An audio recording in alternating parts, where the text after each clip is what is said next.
Thank you for joining Wars of the Roses. And this is Siloam Inscription from the Encyclopedia of Freemasonry by Albert G. Mackey. Siloam Inscription, an inscription accidentally discovered in 1880 by a native pupil of Schick, a German architect who had long settled in Jerusalem. It is chiseled in the rock that forms the southern wall of the channel, which opens out upon the ancient Pool of Siloam, and is partly concealed by the water. The modern pool includes the older reservoir, supplied with water by an excavated tunnel, 1,708 yards long, communicating with the Spring of the Virgin, which is cut through the ridge that forms the southern part of the Temple Hill. The pool is on the opposite side of the ridge, at the mouth of the Tyropean Cheesemaker's Valley, which was filled with rubbish and largely built over.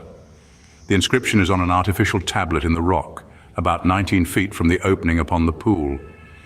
The first intelligible copy was made by Professor A.H. Sayce, whose admirable little work called Fresh Light from the Ancient Monuments gives full details. Dr. Guter in March 1881 made a complete facsimile copy of the 6 lines, which read thus: "Behold, the excavation." Now this is the history of the excavation.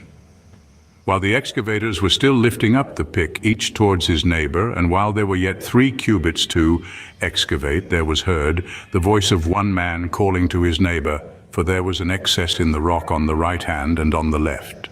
And after that, on the day of excavating, the excavators had struck pick against pick, one against the other. The waters flowed from the spring to the pool for a distance of 1,200 cubits. And part of a cubit was the height of the rock over the head of the excavators. The engineering skill must have been considerable, as the work was tortuous, and yet the excavators met at the middle. There is no date, but the form of the letters show the age to be nearly that of the Moabite stone. Scholars place the date during the reign of Hezekiah, and in that event appraise it as the oldest Hebrew inscription known. He made the pool and the aqueduct and brought the water into the city, 2 Kings 20:20. The discovery was an important one. Professor Sayce deduces the following: the modern city of Jerusalem occupies very little of the same ground as the ancient one. The latter stood entirely on the rising ground to the east of the Tyropean Valley, the northern portion of which is at present occupied by the Mosque of Omar, while the southern portion is uninhabited. The Tyropean Valley itself must be the valley of the sons of Hinnom, where the idolaters of Jerusalem burnt their children in the fire to Moloch. It must be in the southern cliff of this valley that the tombs of the kings are situated, they being buried under the rubbish with which the valley is filled, and among this rubbish must be remains of the city and temple destroyed by Nebuchadnezzar. Here, as well as in the now obliterated valley of the cheesemakers, probably lie the relics of the dynasty of David. Hebrew inscriptions of an early date have hitherto long been sought for in vain. Seals and fragmentary inscriptions have heretofore been discovered.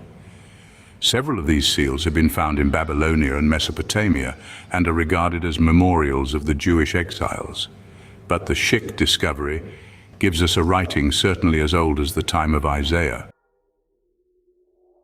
Thank you for watching, and please don't forget to share, like, subscribe and comment. And if you can, please consider donating to Wars of the Roses. Links to PayPal and Patreon are in the description. Thank you so very much.